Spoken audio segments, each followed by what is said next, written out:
Hello，大家好，这里是凡尘妙相佛教艺术专场2023年秋季拍卖会，我是谭林。接下来呢，由我和我的好朋友国新老师，然后给大家介绍一下我们这次拍卖的重要拍品。好，来，我们先来看一下本场非常重要的一件作品啊，也是我本人很喜欢的一件康熙宫廷风格的这个药师佛。我觉得这件它的重要性在于，大家都知道，在康熙宫廷造像中，药师佛这题材非常少见。然后这一尊呢，也是跟咱们这个资料上的这一件首都博物馆有明确年款的，现在已知最早的一件康熙宫廷的作品，它也是一尊药师佛。然后他们的图像对比来说的话是完全一样的。然后周茂这一尊呢，它品相更好，大家可以看到，他手上托的这个钵，包括右手拿的这个药之果，完全都是完整的。它白毫上嵌的这个珍珠啊，也都是完完整整，然后整体的品相非常的好，满鎏金啊，然后下面是原皮刻，基本上看不到失金的地方，然后整个上面的扎山的篆刻是非常非常细的，莲台呢做的也是非常的饱满挺阔，整体的图像来说，它是康熙宫廷早期佛像的一个特点。包括这几年大家知道，包括7000万的那尊康熙宫廷的释迦牟尼神，然后这几年康熙宫廷的热度是非常的高的。然后这次周茂能推出这样一尊作品来说的话，我觉得是很难得啊。它的稀缺性、完整性来说都是比较优质的。那我们接着往后面看吧。好的。这件好漂亮啊，谭林。对。来源讲一下，我觉得它有一个非常好的来源，是天津文物公司库出的，然后它的品相也是非常的完整，然后除了这个尖花缺失以外，然后这个地方缺失一点点以外，都是非常完整的。我这么大的一个尺寸的那个乾隆宫廷造像来说的话，它有这个品相已经很好了。对，而且有高达33公分哦。原皮刻就是我们常说的原章原旧，这个是我们很多藏家特别喜欢这种皮刻的一个状态，而且它这个尺寸对33厘米的一个巨大的尺寸，在我们同类造像里面就是乾隆造像里面其实不多见的。大家都知道海量的乾隆造像其实一般都是15厘米左右啊，那种批量化的啊这种大尺寸的，然后有特点的比较少见。还有一点就是，我记得您刚刚说过啊，之前我们聊的时候，它上面的篆刻以及装饰物也不是那种制式的乾隆造像上的。对。包括你看这种壁穿的做法，包括这种璎珞的做法，我们可以明显看到比它更早的呢，蒙古的扎那巴热尔，就是我们说的蒙古宫廷造像对它的一个影响。包括这些璎珞的做法，我们在正早的西藏的索兰坚藏的造像上也是运用了很多的。这一尊是非常明显的有很多风格的一个融合啊。来，我们接着往下面看。这是我们本场的封面，对吧？对，封面拍品。那我们这件呢，也是来源有序的一件拍品。然后它是1983年的时候，在国外拍卖行就有释出，后来是12年前又在佳士得伦敦有拍卖，然后那它也有在国内出版过。对，明鹤清赏这本书啊，就是10年前我当时刚开始学这个时候，就是个非常重要的一个参考书，里面收录的照相都是各个时期非常有典型代表的，这个就收录其中啊，也是我们国内非常重要的藏家的一个秀藏。这一件我觉得它最重要在什么呢？我们看到的乾隆宫廷风格的这个无量寿佛里面，基本上分两种，一是像这种风格的话，它尺寸比较小的15公分15公分以内的啊，那一些胎比较薄，那一类会见得多一点。还有一点就是像那个乾隆供奉在那个他的佛堂里面的那种批量化的、制式化的带方台座的那种无量寿佛会多一点。然后像这一尊如此大的尺寸啊来说的话，在整个乾隆造像的无量寿佛里面也没有几尊。然后大家都知道乾隆是一个非常有孝心的皇帝，他的母亲啊，活的时间就是在世的时间非常的长，本人他自己啊也是非常长寿的，在整个我们中国帝王史这个历史上也是比较少见的。然后每当他本身过寿以及他的母亲过寿的时候，他为了彰显自己的孝心啊，都会铸造大量的无量寿佛啊来进行供奉，来进行一个祝寿。对，他也会手抄。心经，对，然后无量寿经也都会抄，然后也都是分别在50年，就是他母亲50大寿、60大寿、70大寿、80大寿的时候，平时的时候，就说他每年生日的时候啊，都是做售嘛，当然是会做一些小型照相，但是逢50、60、70这种整售的时候啊，就会做这种大型的无量寿。对，而且我们可以看到它这个躯体啊，就是艺术性还是蛮强烈的。它有承袭了这个西藏啊、尼泊尔的这个你看很明显啊，就它的胸肌非常的对，这个是明代啊永宣宫廷的这种做法，它璎珞的一个做法，不做镶嵌啊，颗粒饱满匀称，然后呢胸肌组的非常的挺啊，非常的挺拔。莲台来说的话，它相对我们刚刚看的康熙的莲台的话，又稍微更矮一点，矮了以后它突出整个照相上半身的一个气质，挺拔哈，皇家的气韵非常浓郁。那我们可以看到它的背后啊，其实我觉得这尊造像呢，就是我看到其他就是宫廷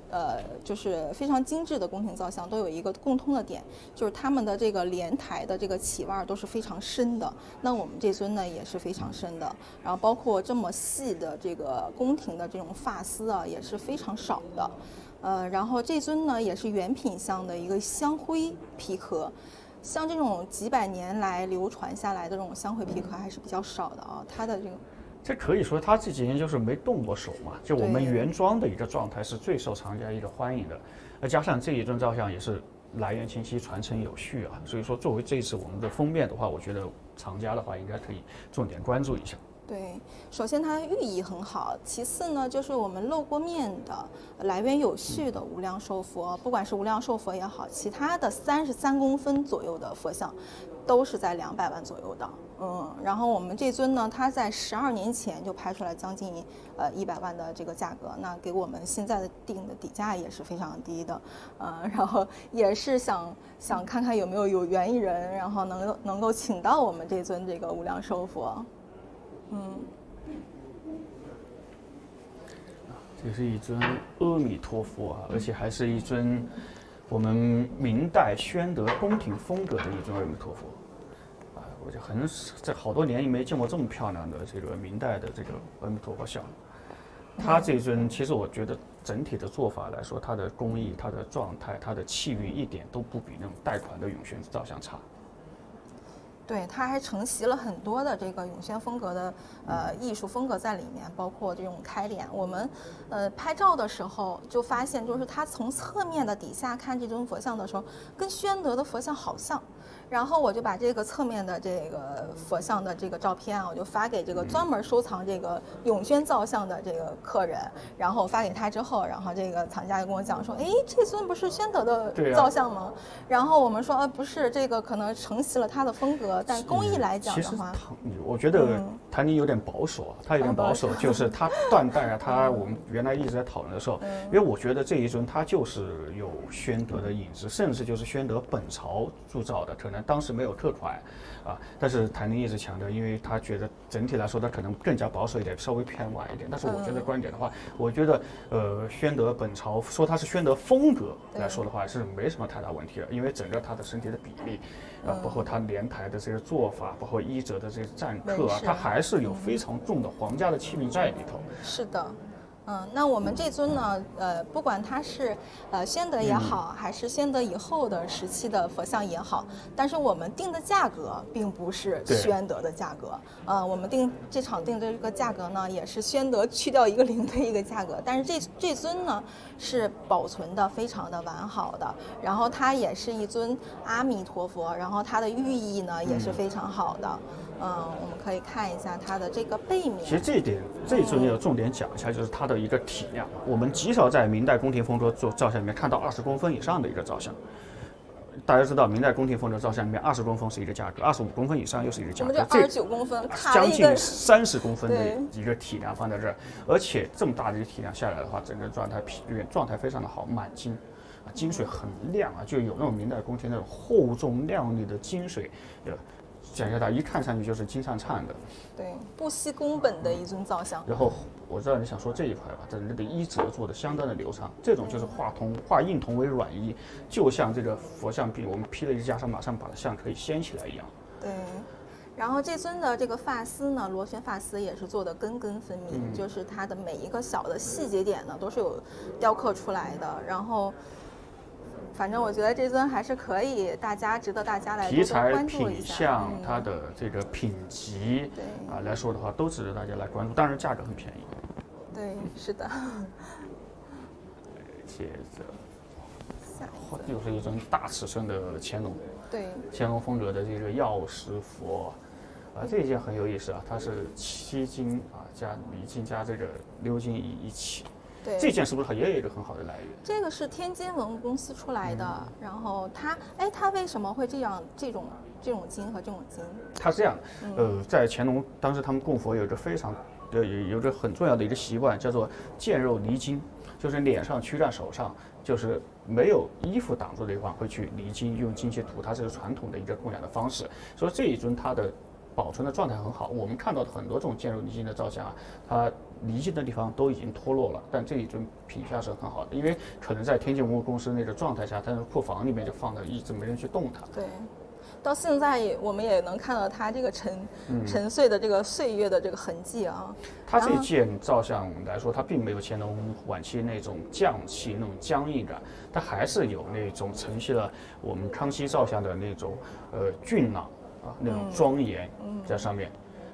我很喜欢这尊的开脸，非常的俊美。然后它呢也是整体保存的状态非常的好，然后鎏金呢也基本上没有脱金。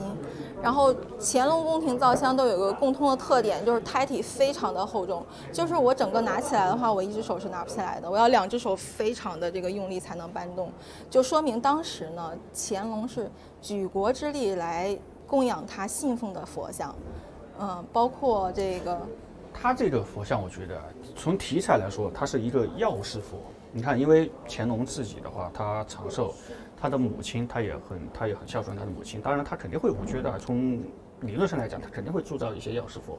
来祈求平安、健康、长寿。我觉得这个跟刚才那个五娘寿佛它是一个道理。对。接着往下面看吧。我们下面看一下。看里边。一会儿我们再看这尊吧，这边好像可以给大家过一下，这个是其他的一些胎皮，各个时期比较有特点的。比较有特点的，这个是西藏的。对，西藏的上师像，上师也是西藏我们整个藏传佛教里面最有代表性的一个题材一个门类。然后这边是一尊大体量的一尊扎那巴尔的一尊无量寿佛。上师像为什么？上师像是它比较写实哦。对，写实。然后呢，它是每一尊其实都可以对到一个人。因为它师祖传承嘛，就每一尊上师像，它本身是有这个人的，才会为它来塑像。它不像佛菩萨是我们想象出来他的容颜，但是上师的话，它是正儿八经，它有这个人，然后说再按他的样子来塑的一个像，它是一个写实的一个雕塑艺术。那我们这尊呢，就是它的体量呢也是相当的大的，26.5公分。然后这尊呢，就是它面前是有刻铭文的，明确指出了他的身份。对，明确的萨迦班智达。对，指出了他是萨迦班智达这一位祖师。然后呢，它的背面呢，也都是满赞刻花纹的。莲瓣做的很有特点。对，而且它的莲瓣非常的宽大。对，这一看这种就受到了那个永宣造像的影响，受到了北京宫廷的影响。它这种如意，它这个卷草纹向上翻卷这么宽大，也是受到宣德宫廷造像的一个影响。所以那个时期的我们的这个艺术风格是融会贯通的一个艺术风格。那这个它的底座呢非常的大，然后看这尊佛像呢，它有气势。对，我以为是30公分，结果它是26.5公分。因为造像只要它的底座跟它的上面它差不多比例的话，就会显得这种造像特别有气韵，特别大。对。然后这尊呢也是祖师像，但是这尊是垂叠的。垂叠有一个共通的点，就是它的这个金水都非常的璀璨耀眼，非常的漂亮。对，垂造出来的造像的话，皮质垂出来，它是工艺比铸造难度还大。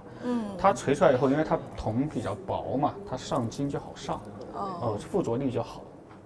然后我们这尊的莲瓣呢，也是起了3层的这个莲瓣。其实垂叠这个工艺呢来讲，其实并不比这个铸造的工艺要简单，它其实是挺复杂的，它要一直就每一个造型它都是需要垂叠出来的。它一张铜皮一点一点敲出来的，一点点敲出来的，所以很难得的。包括这个脸部写实度，就可以看到，就可以拉个近景看到，就是它的这种憨态可掬的这种面相，老人这种庄严感、威严感，对，这种慈祥感、慈悲的这种感觉都是能够看到的。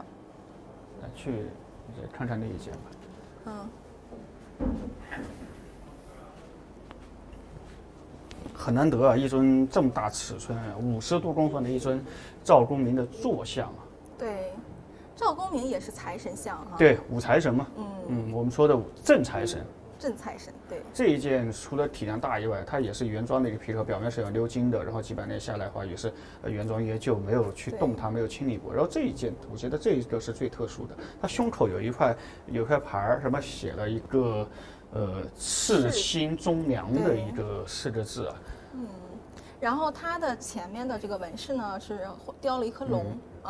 然后这么大体量的赵公明，我们查了好多资料，就是不管是寺院也好，然后包括这个博物馆也好，私人供奉也好，私人供奉也好，非常的少，非常的少。然后我们这尊呢，就是通体53公分，然后起拍价格也是非常的合理，有机会的话大家可以关注一下。这尊我其实觉得它就是镇公司、镇宅院，对，都是非常难能可贵的、可遇不可求的一尊造像。放在公司里面自己供。对。你特别像一些运输公司这个手就跟一个婴儿的这个手的大小都一样了。很有力量感，这种手握拳的肌肉感特别好。所以这种才是中国我们传统自己的一个雕塑艺术。那这个道教它题材是我们中国本土的嘛。其实你像佛像的都还是外来的、西来的，这个是正儿八经是我们中国自己的一个艺术，对吧？来，我们接着往后面看。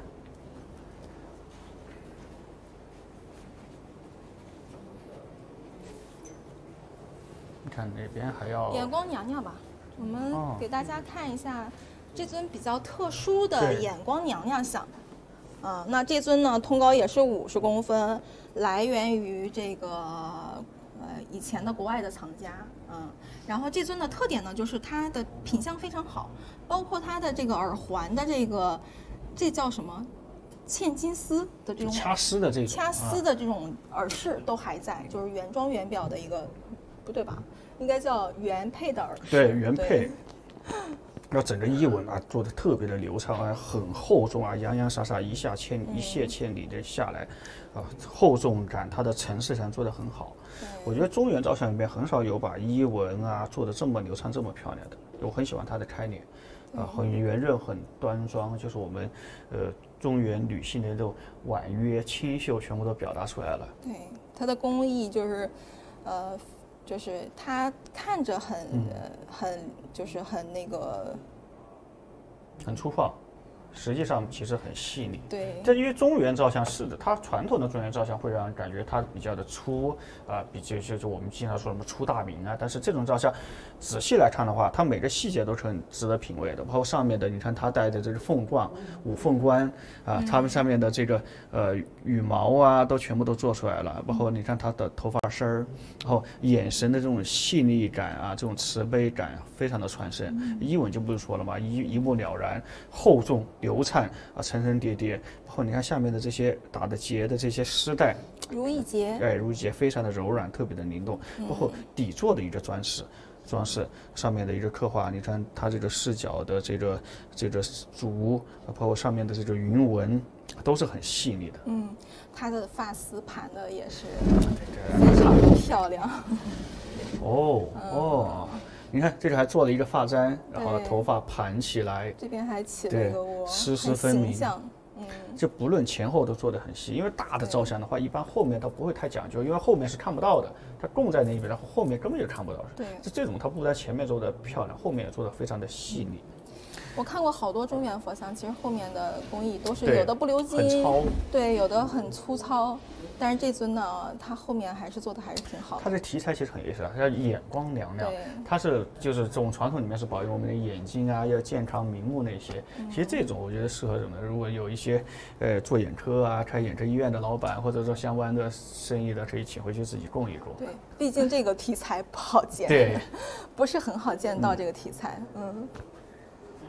然后我们再看一下。我给大家介绍几尊这个木雕吧。这尊还是比较有特点的，一目了然，大理的风格。大理的风格的造像，那它呢又是三面六臂的这个神像。那三面六臂属于密宗造像。密宗造像。那在大理时期呢，密宗造像只有皇家的道场里面才会有密宗造像，所以这尊的级别可想而知。然后包括这个年代保存到现在为止，也是非常难得的。它这个感觉虽然说它的手缺失了，但是它有那种东方维纳斯的这种美感，对，它可以让人有无限的想象力出来。对，而且这一件来说的话，它是正面是寂静像，但是它的侧面两个都是愤怒像。这个都是非常典型的大理国的这种大理风格造像的这个开脸。这种像我们做空间陈设呀，做这个陈设也好啊，供奉也好，都合适。对，其实这尊呢，我觉得木雕的艺术感跟铜的这种艺术感是完全是两种概念的。它的那种就是概念型的那种美感，意境型的那种美感，但是我们的这个灯光达不到这种要求。如果说有一定的对，如果有学美术的这个藏家呢，他会设计一下这个灯光，会达到不一样的这种艺术效果。那这尊呢也是非常难得的，然后很少见的，然后也可以就是可遇不可求的，可以关注一下。大理的造像本来稀缺性很高嘛，纯粹就没有几尊。而且又是密宗的造像，所以它还是值得关注一下的。还有什么？给大家看看。国新老师，您给大家讲一下那个索南坚赞，好，它为什么这么红火？这边。对。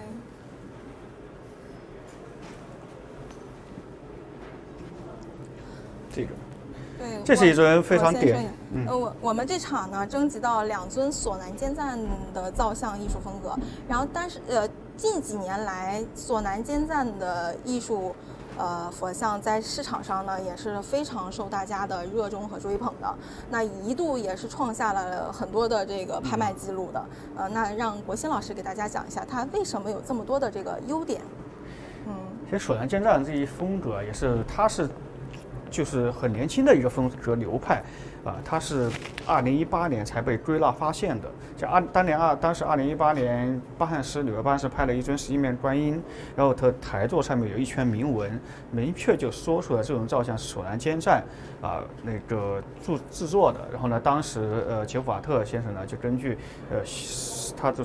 他市场也好，包括博物馆也好，所有的此同类风格的造像做了一个归纳，确定了索南坚赞这一风格体系。那索南坚赞这一风格，它重要性在于我们西藏其实明确的具体的风格的造像是比较少的。我们很多来说的话，比如说早期的就是克什米尔风格、西帕拉风格或者尼泊尔风格。那到了整个我们13世纪以后，最早你看明确的到明代的时期只有一个丹萨蒂的一个风格，丹萨蒂还是之前面还是受到很多尼泊尔的一个影响。但是到了15、16世纪的话，我们可以明确的以及可以叫出名字的一个风格来说，索南坚赞是为数不多的一个，而且也是当时唯一的一个用工匠的名称命名的艺术风格，所以说受到大家关注。而且相对一些新晋藏家来说的话，索南坚赞风格造像是非常容易辨认的。它相当的华丽，戴的头冠以及开脸，它永远是这种方方正正的、棱角清晰的这样的开脸，然后圆形的大耳袋，然后极其复杂的一个璎珞，然后莲瓣来说的话，大家可以对比看一下它的制式风格包括3层的一个莲瓣，然后表面的莲瓣都是跟水滴一样圆鼓的，辨识度相当的高。然后大家去归纳去找这些风格的时候，就一看，这是索南坚赞华丽、漂亮。然后首南监藏风格造像，它题材非常的广无量寿佛呀也好啊，金刚萨埵、金刚总持、释迦牟尼都有对于大家学习这个体系认知的话，一下就非常的清晰。这一尊也是首南监藏风格的嘛？对，首南监藏风格的一尊圣乐金刚，大家看是厚重的金水，华丽的镶嵌。然后这种非常典型的放在一起，可以对比一下，他们连瓣的这种整个的制式样式都是完全一致的，就是短而胖。对，而且我发现首南监藏风格呢，他们都是非常的瘦，就是16世纪西藏佛像很清瘦。对，很清瘦，他手也是非常清瘦。你看14世纪开始当时流行以壮为美，就是我们的夏鲁也好萨迦后藏地区，着相都是很壮。他受到了蒙古的艺术风格的影响。对，然后到了15世纪后，这整个西藏完全本土化以后，他就首南监藏都马上做了一个转折，由壮而胖变成瘦瘦的更干干净净的，然后呢，五官棱角是非常清晰的这种风格，非常华丽的。反正首南监藏也是喜马拉雅艺术史中非常重要的节点性的艺术风格。你看我们明代是首南监藏嘛，你到了17世纪以后，那个像缺因夺界风格、扎那巴扎风格，我们以民治人民来确定的一个风格就慢慢显现出来了。而且我觉得首南监藏风格是玩图西藏本土化的一个风格。对，你像那个缺因夺界也好，包括那扎那巴扎也好，它多多少少都是受到域外的一些影响来进行一个创造的。你看那个扎那巴扎尔，它是受到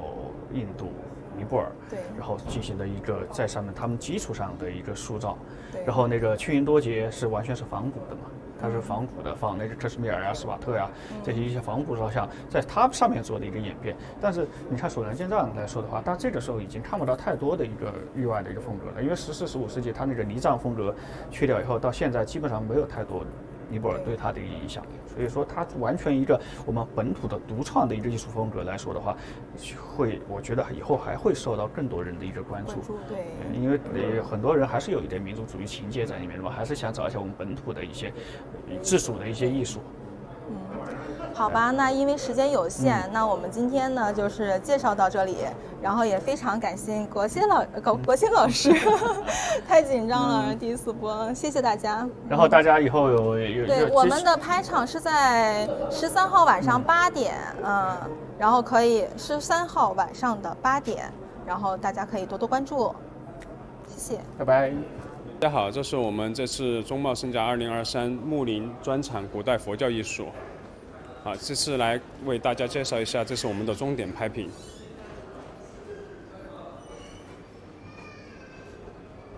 像这一件是一件尼泊尔的15世纪弥勒菩萨，这是这个我们行业中大家最受欢迎的一件尼泊尔风格、尼泊尔马拉王朝的造像。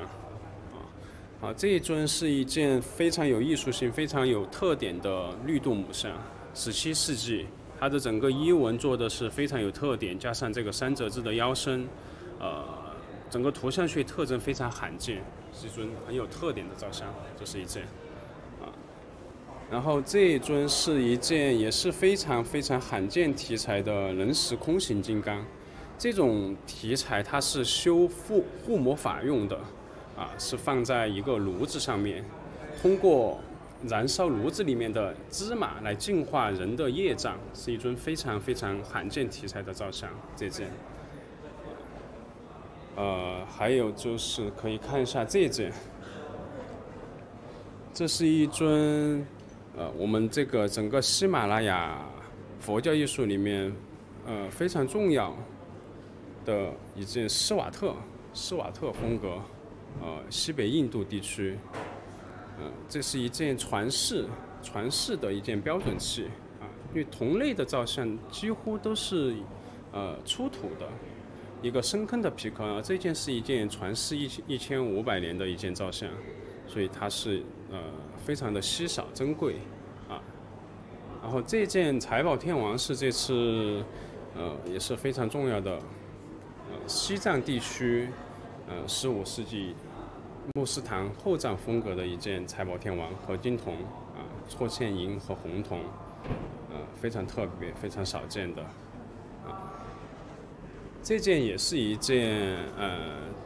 属于财神属性、财神题材的造像，但它是叫药叉财神，它是药师佛的眷属啊，跟财富和健康都有关系的一尊财神像啊，出自西藏的扎什伦布市，17世纪啊，算是西藏的一个关照作坊。然后这边还有2件。这是一件帕拉风格，印度帕拉风格，释迦摩尼像。这个在我们整个喜马拉雅艺术体系中就不用太多赘述了，就是非常重要的一个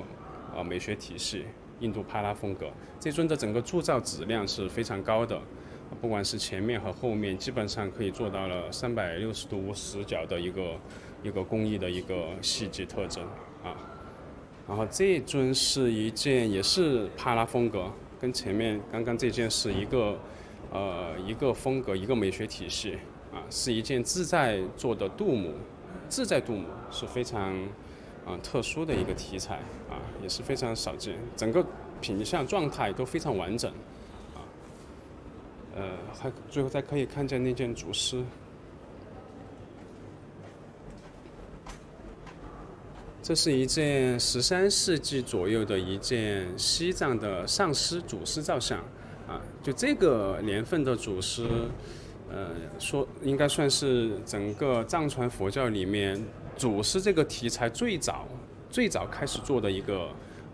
时间点啊，13世纪左右。这个跟大昭寺和布达拉宫收藏的同样题材的、同样样式的祖师是基本上属于一个系列。一个传统的作品啊，非常有代表性。基本上我们这场几件重要的拍品就为大家介绍到这里啊。